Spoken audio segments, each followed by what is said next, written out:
ఈ రోజుల్లో ఎలా ప్రొజెక్ట్ చేస్తున్నారంటే, ఆ బయట ఆర్భాటమే చూస్తున్నారు. లోపల ఏంటి అనేది చూడట్లేదు. అది డాక్టర్ల దగ్గర నుంచి మొదలుపెట్టి, లేపోతే మన క్రికెట్ విషయంలో మొదలుపెట్టి, బిజినెస్ కానీ ఎనీథింగ్ బయట ప్రొజెక్షన్ ఎక్కువ చూస్తున్నాము. లోపల ఒరిజినల్ టాలెంట్‌ని మిస్ అవుతున్నాం. దీనివల్ల నిజంగా వర్త్ ఇట్ వాళ్ళకేమో జాబులు లేక డిప్రెషన్‌లోకి పోతున్నారు. ఈ మ్యానిపులేట్ చేసేవాళ్ళు పెద్ద పొజిషన్‌లోకి వెళ్ళి, వాళ్ళు నెక్స్ట్ జనరేషన్ అట్లా ఇన్‌ఫ్లుయెన్స్ చేస్తున్నారు. చూడు నేను 10 టైమ్స్ ఫెయిల్ అయ్యాను. కానీ ఇప్పుడు ఒక గొప్ప పొజిషన్‌లో ఉన్నాను అని ప్రొజెక్ట్ చేస్తున్నారు. నాకు అది తలుచుకున్నప్పుడల్లా ఆశ్చర్యం వేస్తుందంటే, నువ్వు 10 టైమ్స్ ఫెయిల్ అయితే you are not in that field. వదిలిపెట్టేయాలి. దట్స్ ఓకే అనుకుని బయటకు రావాలి. నువ్వు 10 టైమ్స్ ట్రై చేసినా రాలేదు, 20 టైమ్స్ ట్రై చేసినా రాలేదు అంటే నీకేంటో ఎక్కట్లేదు.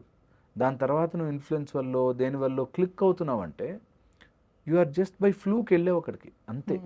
దట్ ఈస్ నాట్ రియల్ అనేది తెలియాలి. నువ్వు ఎంత ఇదంతా వెస్టర్న్ నుంచి వచ్చిన కల్చర్. మనకు వెస్టర్న్‌లో కూడా చదువుతో పాటు ఏదో సోషల్ సర్వీస్ చేసినట్టుగా సర్టిఫికేట్ చూపించాలి. నేను ఇంకెవరో సర్వీస్ చేసినట్టు చూపించాలి. బిజినెస్ చేసి నేను ఇంత ఫండ్ రైజ్ చేశాను చూపించాలి. అలాగా పేపర్లు పెట్టండి. అందులోంచి కొంచెం ఎత్తుకొచ్చి ఇక్కడ ఈ లింక్డ్ఇన్ ప్రొఫైల్ అప్డేట్ చేయాలి. ఈ అప్లోడ్ చేసిన తర్వాత వాళ్ళు ఏదో బిజినెస్ మీటింగ్లు అవుతాయి. ఆ మీటింగ్లకు పోవాలి. ఒరిజినల్ లేదు. అంతా చూపించుకోవడమే స్టార్టప్.